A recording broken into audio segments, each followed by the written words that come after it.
Donc, après les éléments de la communication, nous allons nous intéresser au type de communication, les types de communication. Donc, pour illustrer cela, nous avons un texte.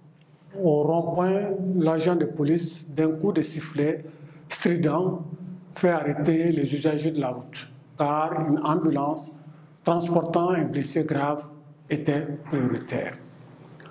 Donc, dans ce texte, nous remarquons qu'il n'y a pas de discours, mais il y a une communication, mais il n'y a pas de discours. Personne ne parle ici. Donc, on demande de préciser le type de communication mise en œuvre dans cette situation de communication.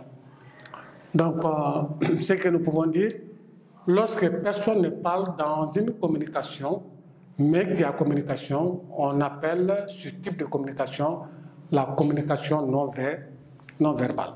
Donc, nous avons la communication non verbale.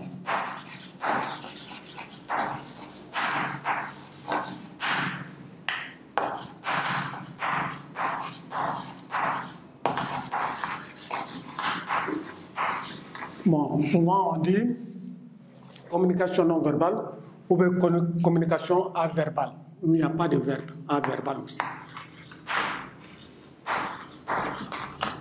Donc vous retenez chaque fois qu'il y a communication, s'il n'y a pas de parole, de discours, ce type de communication est appelé la communication non verbale. Parce que dans ce texte, nous remarquons que personne ne parle, alors qu'il y a communication parce que l'agent de police a un moyen de communication. Nous avons dans le texte le coup de sifflet. Donc, par cet élément, il communique. Donc, les gens savent que, bon, il y a communication, il s'arrête. Mais le policier ne parle pas. Il fait passer sa communication par un moyen qu'on appelle, cet instrument, c'est le sifflet. Donc, la communication non verbale. Deuxième texte, pour vous permettre de bien comprendre, à l'occasion du Nouvel An, Bakary envoie un bouquet de fleurs à sa fiancée par Internet. Donc ici, dans ce texte aussi, il n'y a pas de parole. C'est que nous remarquons que, bon, il y a Bakary, le metteur, qui envoie un bouquet de fleurs. Donc on souligne ça aussi, bouquet de fleurs.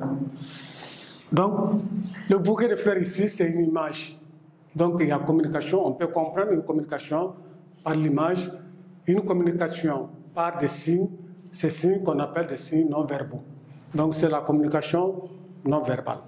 Comme nous avons vu dans le premier texte, une communication, mais cette fois-ci, le discours du président, c'est une communication verbale, parce que le président parle. Donc, pour nous résumer la synthèse, dans une situation de communication, nous pouvons avoir deux types de communication. Nous pouvons avoir deux types de communication. La première communication, c'est la communication verbale, par la bouche, par l'oralité. Exemple, discours du président, le premier texte que nous avons donné, où le président s'adresse aux étudiants, donc il parle. Donc on appelle ça la communication verbale. Communication deuxième type, la communication non verbale, lorsque cette communication se passe par des signes non verbaux. Nous allons voir ces signes. Par exemple, ces signes, on peut avoir des indices, on peut communiquer par indices. Les indices, il y en a plusieurs. On peut communiquer par symbole.